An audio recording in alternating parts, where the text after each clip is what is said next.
ازيك يا صديقي؟ بص، انا برضو مش هطول عليك النهارده، بس ظهر قدامي خبر حبيت اتكلم معاك فيه. ليفربول في الايام اللي فاتت كان مش بس بيتفاوض مع باريس سان جيرمان على باركولا.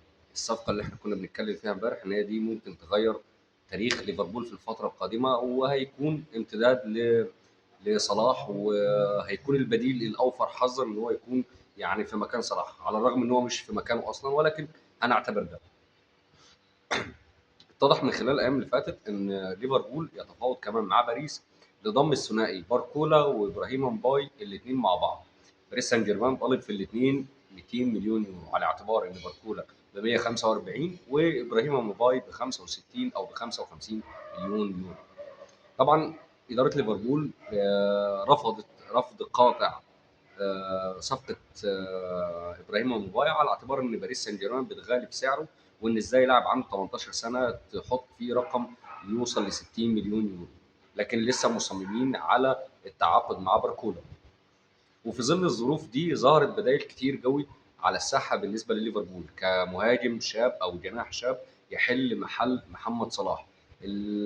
المركز اللي هيسبب معاك ازمه كبيره جوه في سوق الانتقالات الحالي. مش بس سوق الانتقالات الحالي، ولكن الايام اللي جايه كمان سوق يناير وصيف 27. الموضوع مش هيبقى سهل يعني عشان تعوض واحد بقيمه وحجم محمد صلاح. اللي لفت انتباهي في البدائل المطروحه على ليفربول وهو اللاعب ريان البرازيلي جناح بورنموث، اللاعب اللي لعب تحت قياده ايراولا، واللي ايراولا واثق فيه وفي امكانياته 100%. ايه قصه ريان عقده مع بورنموث هينتهي في صيف 2028.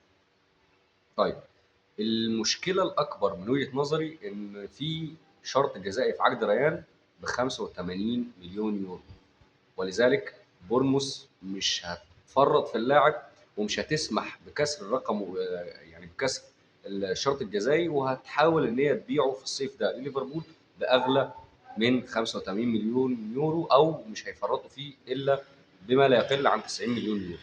طب ايه المشكله اللي انت بتتكلم عنها؟ المشكله يا صديقي ان ريان عنده 19 سنه، فاداره ليفربول رفضت تتعاقد مع ابراهيم مباي، الواد اللي يعني شفناه طلع نار من بوجه مع منتخب السنغال في كاس العالم، عشان سعره يوصل ل 55 او 60 مليون يورو، ولكن عندهم استعداد ان هم يشتروا ريان اللي عنده 19 سنه من بورموس باكثر من 90 مليون يورو.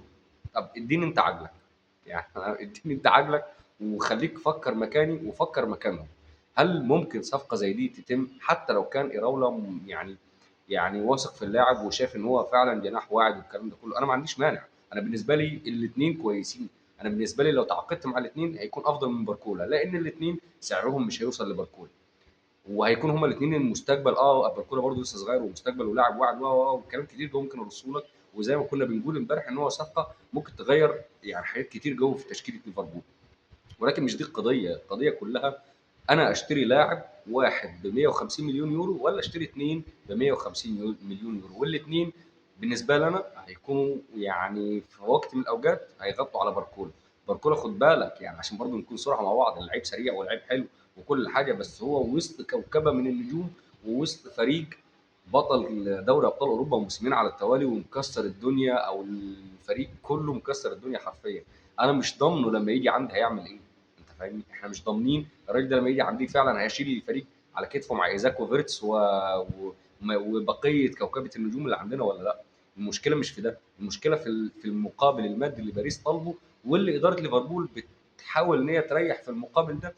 وما اعتقدش ان هم ممكن يعني اداره باريس ان هي تتنازل عن ان هو حتى لو نزلوا مثلا 5 مليون ولا 10 مليون، ما هو برضه هيدوا لك برقم عالي. فانا مش عارف انا بصراحه يعني هتكلم معاك في ايه. يعني عايز اخد ودي معاك في التعليقات. انت وجهه نظرك ايه؟ انت رايك ايه؟ نتعاقد مع الاثنين لعيبه دول بنفس سعر وقيمه باركولا، ولا باركولا هو لوحده هيكون كافي للقصه دي؟ انا عارف ان احنا بنتكلم وبنهري في موضوع، يعني اتكلمت انا فيه كذا مره، وكل صحافه ليفربول وكل الناس اللي بتتابع ليفربول اتكلمت في القصه دي، لان احنا للاسف ما بنتكلمش مع حد تاني ولا بنفاوض حد تاني. وزي ما بيقول كده اللي هو اداره ليفربول بتدبدب في الارض الا باركولا الا باركولا. فاللي هو انا مش عارف هنعمل ايه، يعني حقيقي فعلا مش عارف هنعمل ايه. والموسم خلاص فاضل عليه اسبوع، كل سنه وانت طيب. يعني هنخش الموسم من غير، ولا هنعمل زي السنه اللي فاتت نتاخر لغايه لما نيوكاسل فضلت ان هي تغلي علينا سعر ايزاك لغايه لما لبسوه لنا وما لعبش معانا ماتشين ثلاثه على بعض، وقدر يا دوب ان هو يسجل 4 اهداف. عايز رايك يا صديقي في التعليقات، والسلام عليكم.